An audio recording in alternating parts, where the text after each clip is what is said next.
Fale profundamente conosco nesta manhã, Pai. É o que te pedimos em nome do Senhor Jesus. Amém. Amém, irmãos. Vamos abrir a nossa Bíblia. Vamos no momento da palavra do Senhor. Agora, quero convidá-los a abrirem Mateus capítulo 6.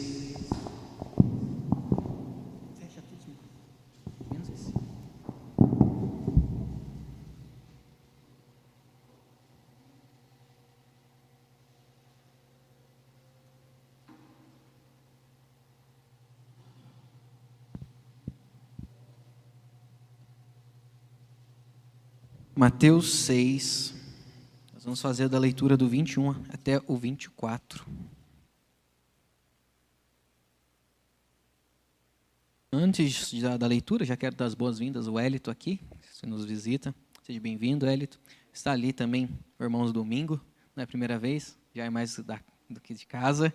Hoje também nós estamos com um novo baterista, vocês já viram, o Luca aí, está nos ajudando, glória a Deus. Aprendeu, já veio louvar a gente não dá folga, né, Lucas? Luca, não é Lucas, né? Daqui a pouco a Camille me lança uma pedrada ali. Ó. Fala, é Luca. Amém, glória a Deus. Tem mais alguém? Deixa eu ver que nos visita pela primeira vez. Acho que não, né? Quase que eu falei que a irmã Nanza era nossa visitante ali. Estava reconhecendo, não. Irmãos, Mateus capítulo 6, a partir do verso 1.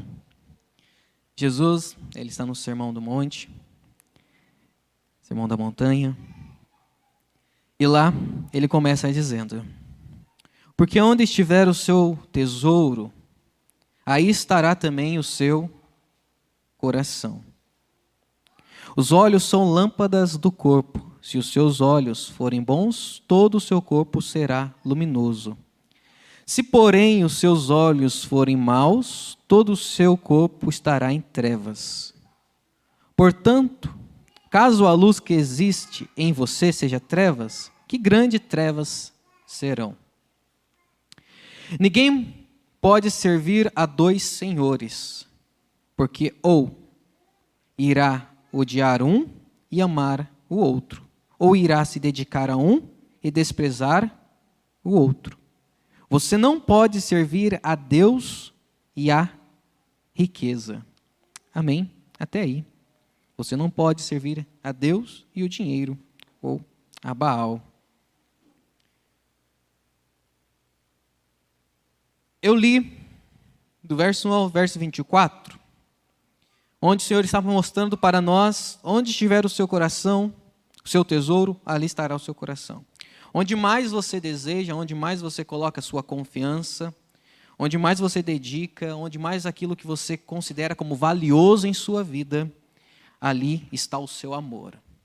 Não tem como dizermos, eu amo Deus e eu amo o dinheiro. É onde estiver a sua atenção, é onde estiver o seu tesouro, ali estará o seu coração, todo o seu amor. E ele começa a mostrar o quê? Não tem como existir numa pessoa luz e trevas ao mesmo tempo. Ele diz, se os seus olhos são lâmpadas do corpo, os seus olhos forem bons, todo o seu corpo será luminoso. Então, se os seus olhos forem bons, o que acontecerá com o seu corpo? Será luminoso, terá luz. No entanto, se porém os seus olhos forem maus, não tem como o seu corpo estar em luz, ser luminoso, ter luz de Cristo. Não tem como estarmos divididos, meio termo. Ou nossos olhos são luz e temos luz em nós, ou nossos olhos são trevas e temos trevas em nós. Ou o nosso tesouro, a nossa dedicação, aquilo que consideramos precioso é Deus, ou não é Deus. Não tem como nós olharmos e falar assim, o meu tesouro é Deus, mas o nosso coração não estiver em Deus. É onde estiver o teu tesouro, ali vai estar o seu coração. Se o teu tesouro for Deus, toda a sua dedicação, toda a sua vida, aquilo que você considera mais valioso na sua vida for Deus, então o seu coração estará em Deus. Você amará a Deus acima de todas as coisas. Se a tua dedicação, se aquilo que você considera mais precioso na sua vida não estiver em Deus, você pode falar que ama Ele de todo o seu coração, que Ele é o amor incondicional da sua vida, mas nós sabemos que não é. Deus principalmente sabe que não é. Na vida, a gente percebe que há sempre dois lados. Nós costumamos dizer, sempre existe o bem e o mal. É o bem ou o mal. Justiça e injustiça. Nós temos o lado direito e esquerda. Há sempre dois lados. Vá para a direita, vá para a esquerda. Temos dois lados para seguir. Nós podemos parar ou andar. Ou é um ou é outro. Não temos como seguir para a direita e para a esquerda ao mesmo tempo. Você já tentou? Vá para a direita, Silmara. Vai para a esquerda ao mesmo tempo? Não, pastor, não vai. É um, é outro, escolhe. Não tem como eu falar assim, vou para a esquerda agora. Não, mas eu quero para a direita também. Não, você tem que escolher, você vai para a direita ou você vai para a esquerda. Na vida é assim. Tudo a gente tem que ter uma escolha. Há sempre dois lados, bem, mal, luz, trevas, justiça e injustiça. Como eu vou agir? Vou agir de um modo justo ou vou agir de um modo injusto? Não tem como fazer os dois. Vou fazer os dois. Ou você é totalmente, porque se você não faz alguma coisa como você deveria fazer, segundo as leis, você já foi injusto. Mas eu fiz 10%, justo. Foi injusto, mesma coisa. Tem que haver uma escolha. Tudo na vida é um contraste. Ou você é luz, ou você é trevas. Ou você está na luz, ou você está nas trevas. Ou seus olhos são bons, ou seus olhos são maus. É o que Jesus está dizendo. Ou seu coração está em mim, ou seu coração não está em mim. No cristianismo, se na vida é assim, nós não podemos seguir para a direita ou para a esquerda, no cristianismo não é diferente. Sempre há dois lados, os filhos de Deus e os filhos do diabo. A gente está no discipulado, a gente fala bastante sobre isso, a gente sempre conversa. Não tem meio termo. Ou eu sou filho de Deus, ou se eu não sou filho de Deus, eu falo assim, mas eu estou longe de Deus, eu sei que eu preciso me aproximar, eu sei que eu não estou fazendo tudo o que Ele quer, eu sei que eu nem vou para a igreja, eu sei que eu nem estou orando, eu sei que eu nem estou louvando, mas eu acho que eu sou filho de Deus, né? Eu não me comporto, eu não sei quem Ele mas eu sou filho. Não, ou você é ou você não é. Ou você tem certeza que você foi adotado por Deus mediante Cristo Jesus, ou nós não somos. E se nós não somos filhos de Deus, a realidade nua e crua, dolorida, mas, como o meu professor sempre dizia, nós somos cavalo do diabo, ou filho do diabo. A palavra do Senhor, a ira de Deus está sobre nós. No cristianismo, existe o lado da luz e o lado das trevas. Não temos como seguir os dois caminhos, não tem como servir a dois senhores. Jesus falou bem claro aqui no versículo 24, ninguém pode servir a dois senhores, não tem como você colocar dois senhores na sua vida, ninguém pode seguir dois caminhos, ou você vai agradar um, ou você vai agradar outro, ou irá se dedicar a um e desprezará o outro, ou você não pode servir a Deus e as riquezas. Aqui Jesus está falando sobre a riqueza. Mas ele está falando, a gente pode colocar como geral, nós não podemos servir a Deus e os nossos sentimentos, nós não podemos servir a Deus e os nossos sonhos, nós não podemos servir a Deus e viver a vida como nós queremos. Ou nós servimos a Deus e vivemos uma vida como Deus quer, ou nada feito.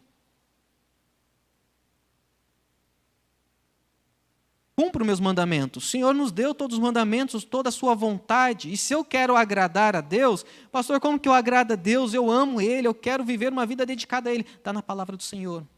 Como nós devemos viver, está aqui, Ele deixou tudo registrado para nós. Tudo que Ele gosta e tudo que Ele não gosta. Tudo que Ele ama e tudo que Ele odeia.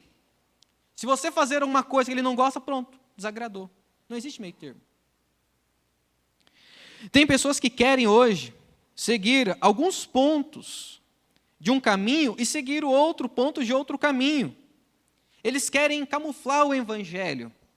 Eles querem seguir o evangelho meio termo. Faz aquela assim, aí eu vou seguir o evangelho em Mateus, mas em João eu já não gosto. Em João eu já não vou seguir. Eu gosto dos Salmos eu vou seguir, mas Apocalipse eu não quero seguir. Elas começam a falar assim, eu gosto da Bíblia, as partes lá, as chaves, os versículos da promessa, aí eu gosto. Mas quando chega um versículo lá que fala sobre julgamento, que Deus vai condenar a Babilônia, que Deus vai queimar os ímpios, os mentirosos e tanto mais lá, aí eu já não gosto. Aí eu já pulo, falo assim, não, Deus, acho que você não está falando comigo não, deixa eu ver para outra aqui, que eu concordo com outra parte, onde o Senhor vai abençoar todo mundo, onde o Senhor vai salvar toda a nossa família, que nós não precisamos fazer nada, o Senhor ama, o Senhor enviou o seu Filho amado ao mundo, para todo que nele crê não pereça, mas tenha a vida eterna, mas quem não crê, já está, ninguém lê isso, né? Ninguém grava isso, já está condenado, não ficará condenado, já está condenado. Jesus disse, não dá para seguir dois senhores, pois odiará um e amará o outro. Ou você está de um lado, ou você está de outro. Para Deus não existe neutralidade nesta guerra. Ou você está com ele, ou você está contra ele. Se você falar para Deus, Deus, eu não sei quem seguir, eu não sei se eu estou do teu lado, eu vou ficar neutro. Está neutro? Então já é contra mim. Está em cima do muro? Então já é contra mim. Nós estamos vivendo dias de guerras, guerras. Enquanto nós estivermos aqui, a nossa luta é contra principados e potestades. E nós somos filhos da luz.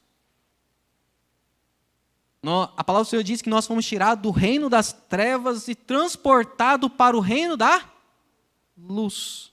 Nós não fomos tirados do reino das trevas e colocados no reino neutro. Ou você está no reino da luz, ou você está no reino das trevas. É isso que o Evangelho diz. Ou nós estamos mortos, ou nós estamos vivos. Ou nós estamos como o vale dos ossos secos, ou o Senhor começa a restaurar a nossa vida e nos levanta. Mas não existe meio termo. É sempre os dois lados. Tem pessoas que gostam do cristianismo em parte. Dizem isto, eu concordo. Eu concordo com a palavra de Deus, eu concordo aqui com esse versículo. Mas esse outro versículo, eu já não acredito, isso eu não concordo. Ou você aceita a Bíblia toda, ou você não aceita ela. Ah, pastor, mas eu não gosto dessa parte aqui não. Ué, então você não gosta da Bíblia toda. Não tem essa de catar piolho, escolher a dedo os versículos. Ou nós gostamos de toda ela, ou você não gosta. Deixa ela. De nada servirá se você só servir o Novo Testamento. Ou você só viver no Antigo Testamento, é toda, de Gênesis a Apocalipse. Ou nós aceitamos e acreditamos como ela está aqui, ou a gente abandona ela. Não existe querer seguir somente o Antigo, somente o Novo. Não, só acredito no Novo. Então, por que a gente lê o Antigo? Só o Novo que presta, só o Novo Testamento que é bom. Ué, mudou Deus? Mudou Deus, Johnny? Como a gente sempre fala, mudou? Não mudou. O Pai, o Filho e o Espírito Santo estavam na criação. O Pai, o Filho e o Espírito Santo estavam no batismo de Jesus. E o Pai, o Filho e o Espírito Santo estará no fim dos tempos. Quando vai criar novos céus e nova terra. Se na vida não podemos ir para a direita e para a esquerda ao mesmo tempo, no Evangelho não podemos servir a Deus e o diabo. Há um grande contraste entre os incrédulos e o cristão. E eu quero falar essa manhã entre essa diferença entre aqueles que estão incrédulos, que são incrédulos, e aqueles que são cristãos, aqueles que estão com Cristo. O que é o incrédulo? Se a gente for para o dicionário, o incrédulo é aquele que não tem fé, que não acredita, que só acredita naquilo que é favorável. Se você só acredita naquilo que você gosta, naquilo que você acha bom, naquilo que você ama, naquilo que você... esse aqui eu estou gostando, concordo, eu tenho que matar o inimigo mesmo. Se me ferir, eu posso ir lá e ferir também. Eu gostei dessa passagem aqui. Está falando lá que se eu estiver em pecado, eu não posso ir para a igreja. Eu não vou para a igreja, agora tem uma desculpa para não ir para a igreja. Se a gente só pega essas partes, não pega o todo, nós estamos na neutralidade, somos incrédulos, não acreditamos em toda parte, em toda a Bíblia, e somos incrédulos. Vocês dizem, Jesus te ama, ele pode até acreditar, mas se você diz, devemos seguir os mandamentos de Jesus, a pessoa deixa de acreditar nos mandamentos. Jesus me ama? Eu acredito que Jesus me ama, a palavra de Deus é linda, né? Como é bonita a palavra de Deus, Jesus me ama, olha quanto amor por mim. Mas aqui também fala que ele te ama, mas você tem que seguir os mandamentos. Eu acredito não. Por que seguir os mandamentos? Por que eu preciso? Acho que Jesus não vai exigir isso da gente não. Jesus ama todos. Capaz que ele vai odiar alguém? Será que Jesus vai condenar mesmo as pessoas? Por que ele vai fazer isso? Que Deus mau que é esse? Não acredito não. que Deus vai condenar as pessoas? Não acredito. Palavra de Deus, gente. A palavra de Deus diz que está preparado para os ímpios um lago de fogo, juízo. Aqueles que não andam de acordo com sua palavra. O cristão, por sua vez, se o incrédulo é aquele que não tem fé, que não acredita, que só acredita naquilo que é favorável, o cristão, por sua vez, é aquele que acredita fielmente sua vida a Jesus, que tem a palavra de Deus como bússola da sua vida, aquela que orienta. Esses dias eu estava dando aula e eu li uma frase de Leonardo da Vinci, onde ele diz: aqueles que se lançam numa prática sem a teoria é como um barco que vai para navegar sem bússola e sem leme. Vai ficar perdido. Aqueles que querem entrar num cristianismo, muitas vezes nós entramos, eu vou fazer parte de uma igreja, mas se não conhecer o princípio, quem conhecer Jesus, vai chegar o momento da tempestade, vai ficar perdido. A palavra do Senhor é a nossa bússola. A palavra do Senhor é quem nos orienta. Se você está vivendo uma prática, se lançar no mundo, você vai amanhã, a gente vai ter várias dificuldades amanhã, nesse longo da semana, vai ter várias surpresas. Como que eu vou lidar com isso se nós não tivermos a nossa palavra e lançarmos na prática da semana, do dia a dia, das lutas, da correria, e não tivermos a palavra do Senhor, a teoria como a nossa bússola, nós vamos ficar perdidos, à deriva no meio do mar. Então, o cristão ele tem a palavra de Deus como sua bússola da sua vida, e é capaz de morrer por Cristo e por sua palavra. Aquele que descansa na soberania de Deus e crê totalmente na santa palavra de Deus. Este é o cristão. Ele não acredita em partes. Ele quer conhecer cada dia mais as orientações do Senhor, para saber como se comportar, quais atitudes tomar, que decisão e que direção ir. Percebemos assim que são muitas coisas diferentes entre o cristão e o incrédulo. Por isso concluímos que não podemos servir dois senhores, ou você é de um lado, ou você está de outro. Qual lado você ficará? Vamos ver qual lado. Qual é o contraste, qual é a diferença entre o incrédulo e o cristão? Primeiro, quero falar sobre o incrédulo. Eu vou ler várias passagens aqui, para falarmos um pouco da diferença. Quem é o incrédulo? Talvez muitos de nós que estamos dentro da igreja estamos como incrédulos. E depois eu vou falar também o contraste, quem é o crente, quem é o cristão. O incrédulo está nessa situação. Que situação está o incrédulo? Primeiro, ele está totalmente perdido, sem esperança. João 3,18. Você conhece muito bem João 3,16 e João 3,18. O Evangelho de João 3,18. Está totalmente perdido, sem esperança.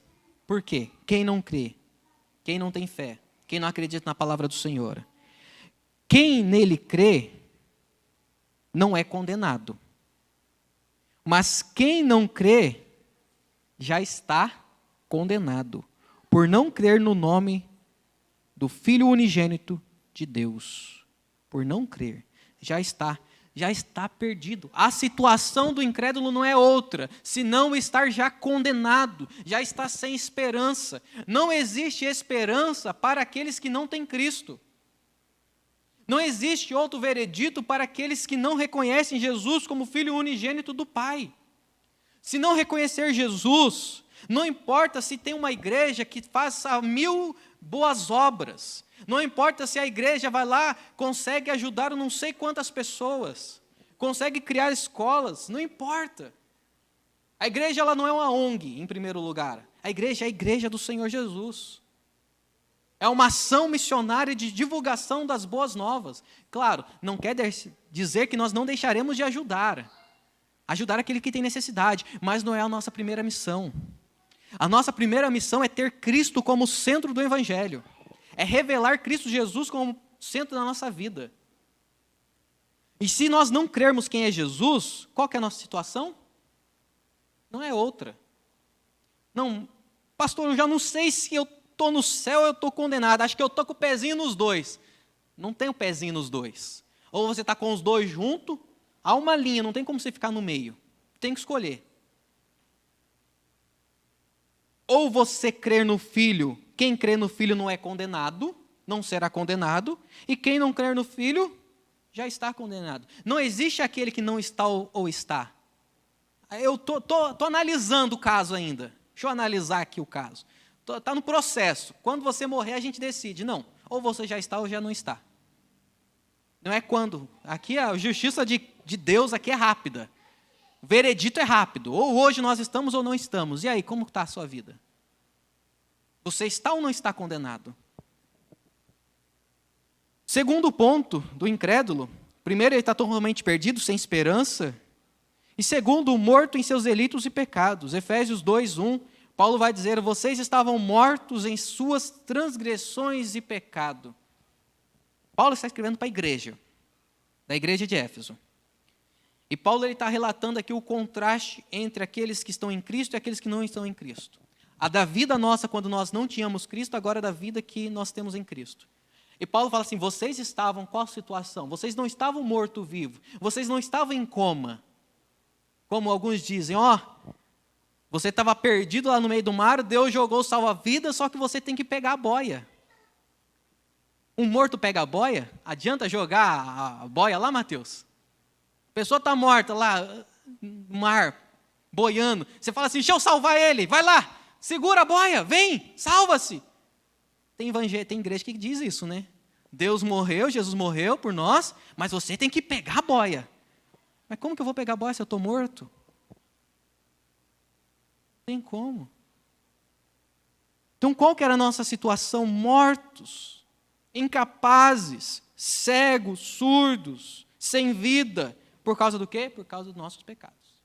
Não sentimos prazer em Deus, não sentimos prazer na sua palavra, estávamos mortos. Qual que é a situação do incrédulo? Ele está morto. Se Deus não fazer o primeiro passo da salvação, qual que é o primeiro passo, Daiane? A gente está aqui no discipulado, né? O quê? Regeneração, novo nascimento. Se Deus não nos vivificar em primeiro lugar, nós não poderemos entender e ver as coisas do reino. Nós só podemos ver quando Deus nos ressuscita. O que nós temos que orar para muitas pessoas? Senhor, traz vida a este morto. Traz vida a essa pessoa. Dá um novo coração. O que é esse novo coração? Coração de pedra, coração já morto, apodrecido. E um coração de carne, um coração que bombeia, que tem sangue, que tem vida. E esse coração é de uma nova criatura em Jesus. É um filho do diabo. Terceiro ponto.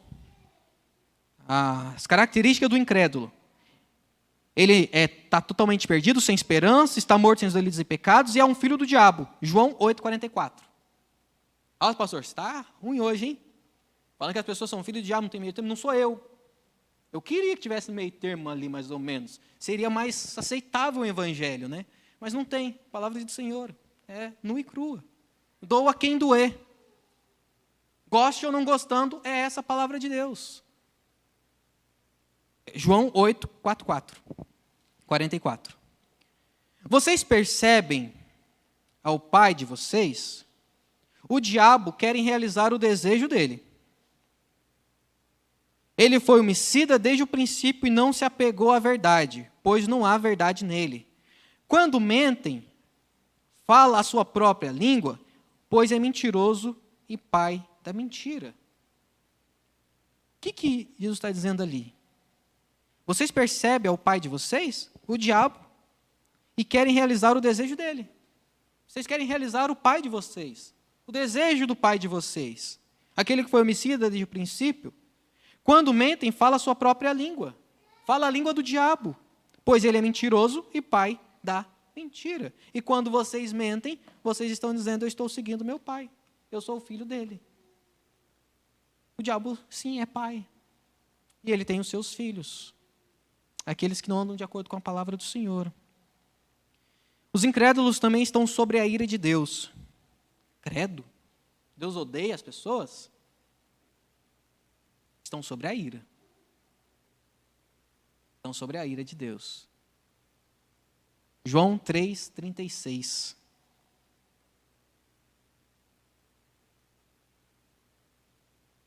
João 3,36.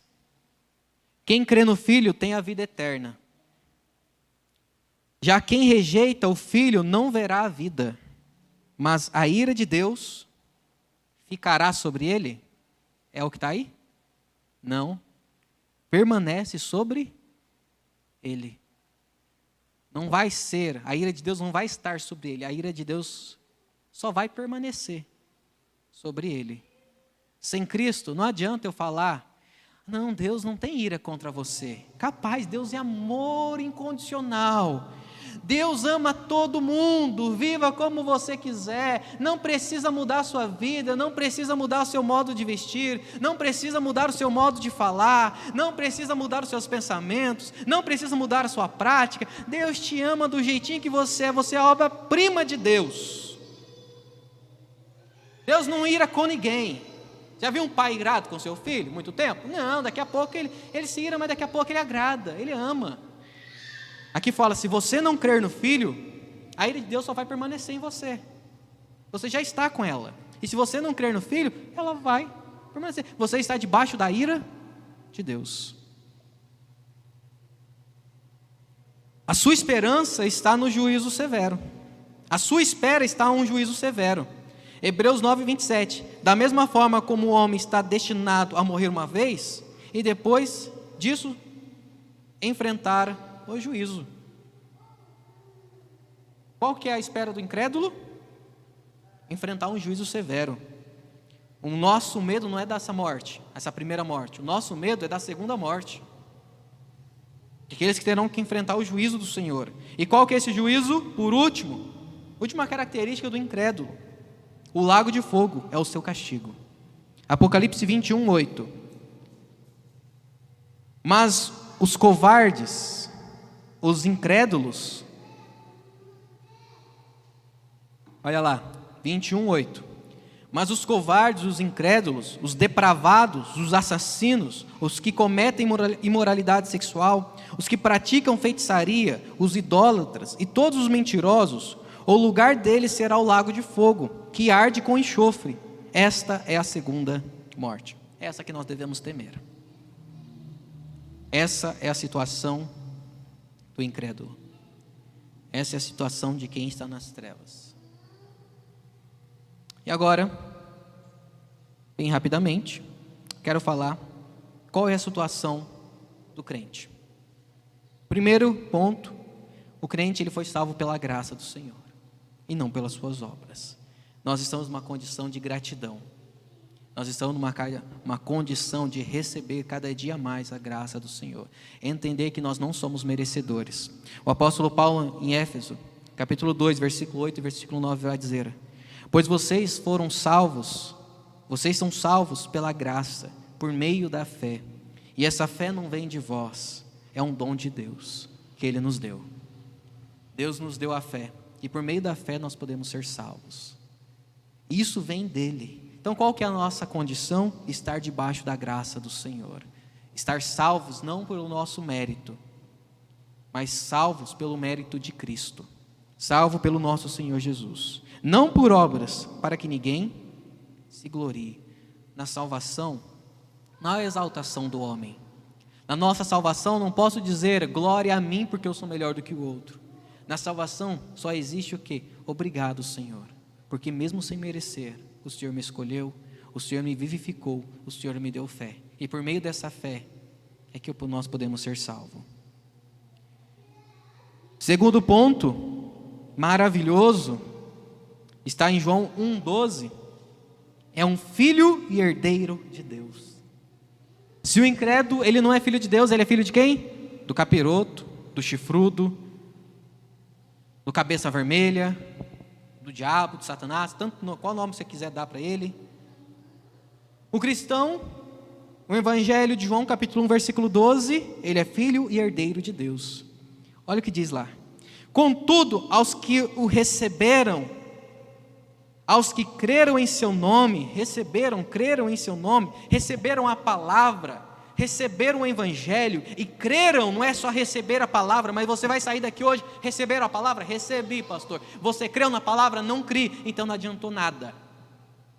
É aqueles que receberam, mas e creram realmente que Ele é o Filho de Deus, então deu-lhe o direito de se tornarem o quê? Filho de Deus. Se tornarem, nós não nascemos filhos de Deus, Nós permanecemos sobre a ira de Deus até que essa situação mude. Aí você vai entender o porquê que nós vamos apresentar criança, o porquê que nós vamos batizar crianças, o porquê que a criança é importante vir para o culto, porquê que a criança nós temos que já ensinar o caminho do Senhor, Jesus da uma forma lúdica, mas nós temos que ensinar. Porque se nós não ensinarmos ela, não existe idade inocente, não existe idade sem pecado. Davi fala assim, como em pecado me concebeu a minha mãe. Ou você que é pai e mãe começa a interceder pelo seu filho, nessa criancinha já começa a orar, Senhor, salva, Senhor, que essa palavra, que eu possa orar por ela todos os dias, porque quem é responsável por a criança é você, pai e mãe.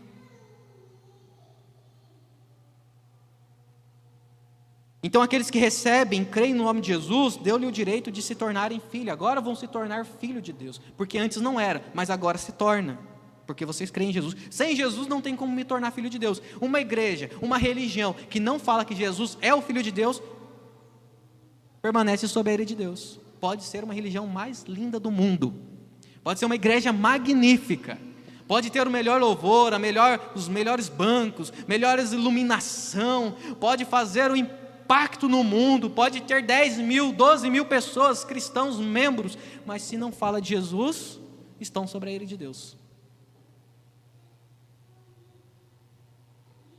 Terceiro, estão em graça diante de Deus. Romanos 5:2, por meio de quem obtivemos acesso pela fé, e esta graça na qual agora estamos firmes, e nos gloriamos na esperança da glória de Deus, por meio de quem obtivemos acesso pela fé, Cristo, e esta graça na qual agora estamos firmes. Agora nós estamos firmes na graça do Senhor, não estamos firmes nas minhas boas obras, não estamos firmes no meu comportamento, não estamos firmes em nossos pés, em nossas forças, mas nós estamos firmes na graça do Senhor, uma graça inabalável, uma graça incomparável, uma graça que nós não merecemos, mas agora em Cristo, por meio de Cristo, eu posso dizer, salvo pela graça do Senhor, eu vivo pela graça do Senhor, eu estou firme, não é em minhas decisões, em minha vida, em minhas práticas, eu estou firme, é na graça do Senhor Jesus. Ponto D, o quarto ponto, quarta característica do cristão, morto para o pecado. Perceba o contraste. Um estava morto em seus delitos e pecados, agora nós estamos mortos para o pecado. Esse é o contraste, essa é a grande diferença. Um estava morto por causa do seu pecado, agora o cristão ele está morto para o pecado. Romanos 6:11, da mesma forma considerem-se mortos para o pecado, mas vivos para Deus em Cristo Jesus. Vocês agora estão vivos para Deus, por meio de quem? Em Cristo Jesus. Vivos para Deus. Agora vocês estão vivos para Deus. Antes vocês estavam mortos, não prestavam para nada. Mas agora vocês estão vivos para Deus em Cristo. Se não tiver em Cristo, não está vivo. Se não tiver em Cristo, está morto. Mas vivo para Deus em Cristo Jesus. Da mesma forma, considerem-se mortos para o pecado. O pecado já não domina mais vocês. O pecado já não tem mais poder. Não tem mais como usar aquela desculpinha. Mas a carne é fraca, né, pastor? Fazer o quê, né, pastor? A carne é fraca, não me controla, não. Agora você tem o Espírito Santo, agora você está vivo, você luta contra ela. Antes, realmente, você era escravo. Você queria falar assim, eu não devo fazer aqui, ir para a esquerda. Mas a tua carne fala, vai para a direita. Você só seguia, você é escravo. Você está ali sobre as algemas. Você está ali sobre a corrente. Você não tem outra escolha. Você só era arrastado. Agora não. O diabo quer tirar-nos da presença do Senhor? Sim, mas nós temos o Espírito Santo, nós temos vida. Agora nós somos livres. Eu vou seguir esse lado do diabo só se eu quiser. Mas se eu não quiser, agora o Senhor me capacita, por meio da oração, da palavra do Senhor, a lutar contra as vontades de minha natureza. Espera pelo Senhor. Espera o juízo. E a espera pelo Senhor do cristão é o quê? Filipenses 3, 20 ao 21. A nossa cidadania, porém, está nos céus, de onde esperamos ansiosamente o nosso Salvador. O cristão está na espera pelo Senhor. O Senhor Jesus Cristo, pelo poder que o capacita a colocar todas as coisas debaixo do seu domínio, Ele transformará os nossos corpos humilhados para serem semelhantes ao seu corpo glorificado. Qual que é a nossa espera? Se o incrédulo está na espera de um juízo, de ser lançado no lago de fogo, por isso que tem tanto medo da volta de Cristo, por isso que está orando constantemente: Senhor, não volta, Senhor, não volta, não, falar de juízo, vai falar hoje sobre Apocalipse, vai falar sobre a volta de Jesus, não quero nem ouvir, não vou hoje no culto, porque eu tenho medo desse negócio, da volta de Jesus, não, capaz. Mas o cristão, ele está na espera, a nossa cidadania, porém, está nos céus. Nós estamos ansiosos dessa volta de Cristo, de onde esperamos ansiosamente. A única coisa que você pode ficar ansioso é esperar o Senhor Jesus. Nas outras coisas, lance a sua ansiedade nele. Aqui você pode esperar ansiosamente, aguardando aquele momento. Senhor, Maranata, vem. O cristão, ele aguarda, espera ansiosamente um Salvador, o Senhor Jesus Cristo. Então, para terminar, meus queridos, podemos ver as características e as diferenças de quem está longe de Deus e daqueles que creem verdadeiramente em seu poder e em seu cuidado. As pessoas longe de Deus estão perdidas, sem esperança da sua vida, estão mortas por dentro devido ao pecado, estão sobre a ira de Deus. O que os espera é um castigo, juízo e lago de fogo. Mas para aqueles que têm Jesus como seu pastor, o seu guia, o seu mestre, o seu amigo, o seu intercessor, somente Jesus é o nosso intercessor, o seu Salvador, tem nele a esperança, mas foram salvos pela graça de Deus, podem ser chamados então agora de filhos e herdeiros de Deus. Qual lado nós ficaremos? Qual lado você está? Qual lado você está? Convido você a fazer uma análise da sua vida. Não é porque estamos aqui hoje sentados que nós podemos concluir que nós estamos do lado de Deus. Onde está o seu tesouro vai demonstrar que lado você está. Não tem como você seguir dois senhores. A sua vida vai mostrar o lado que você está. Ou você crê realmente nas Escrituras, ou você não crê. Eu convido você a fechar os seus olhos. Vamos orar. Que lado você está? Se você concluir que você está do lado daqueles que foram irados, coloca um.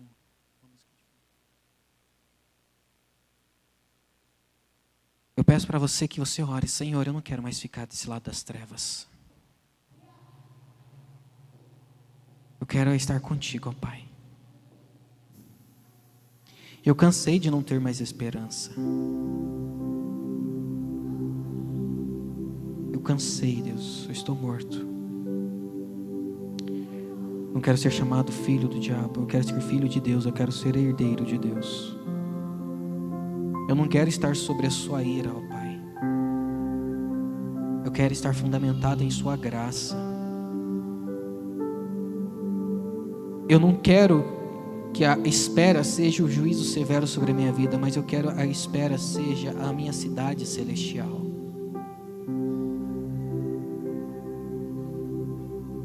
Se os seus olhos são lâmpadas do corpo, se os seus olhos forem bons, todo o seu corpo será luminoso. Se os seus olhos forem maus, todo o seu corpo estará em trevas. Ou você está com corpo e olhos ao Senhor, os seus olhos, onde você enxerga o horizonte distante, ou você está com seus olhos fitos ao Senhor, e se os seus olhos estiverem no Senhor, seu corpo será bom. Se os seus olhos não estiverem no Senhor, estiverem em qualquer outra coisa, o seu corpo estará em trevas, serão mal. Ou você está totalmente no Senhor, ou você não está nada nele. É de 100 a 0, não existe 50%. Ou você está pronto para morrer e fazer de tudo para Deus, ou você se considera: Senhor, eu estou morto realmente. A tua ira está sobre mim, e eu mereço a tua ira, Senhor. mas eu não quero nessa situação. Se eu posso mudar, eu quero mudar. Eu quero estar diante da tua graça, eu quero ser chamado filho de Deus, quero ser salvo pela tua graça, quero estar morto para o pecado. Eu quero esperar, Senhor, esperar. Eu quero ter o Senhor como meu amigo, meu pastor, o meu mestre, o meu salvador. É no Senhor que eu tenho a esperança, é no Senhor, ó Deus, que eu tenho, ó Pai, a paz que excede todo entendimento. É no Senhor, ó Deus, que eu fortaleço, ó Pai, os meus pés, os meus braços, os meus olhos. É no Senhor, ó Deus, que eu encontro a alegria. É no Senhor que eu encontro, ó Deus, o prazer desta vida. O Senhor me oferece água, beba desta água que eu posso dar. E se você beber dessa água, jamais terá sede. Coma do pão da vida.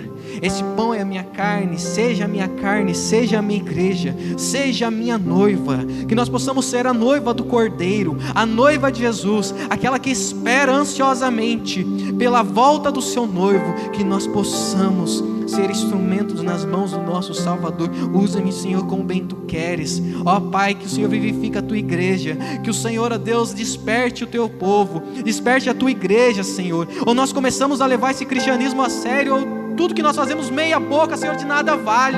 Ou o Senhor aceita aqueles que se dedicam no teu evangelho, ó Pai, porque aquele que tem medo de lançar o talento e começar, ó Deus, a frutificar, aquele que tem medo de perder aquilo que o Senhor tem dado, não terá direito no reino dos céus. Ou você se lança totalmente a tudo aquilo que Deus te deu para multiplicar aquilo que Deus tem dado nas suas mãos, ou Ele voltará e fala: o que você tem feito com aquilo que eu te dei? Ou você arrisca, lançando toda a sua vida, sua confiança em Deus? Ou você arrisca, não confiando nele, que será grandemente pior. Amém. Glória a Deus. Amém. Irmãos, antes de nós encerrarmos o nosso culto, nós vamos orar já pelos dízimos e pelas ofertas. Jonas, encerra para mim?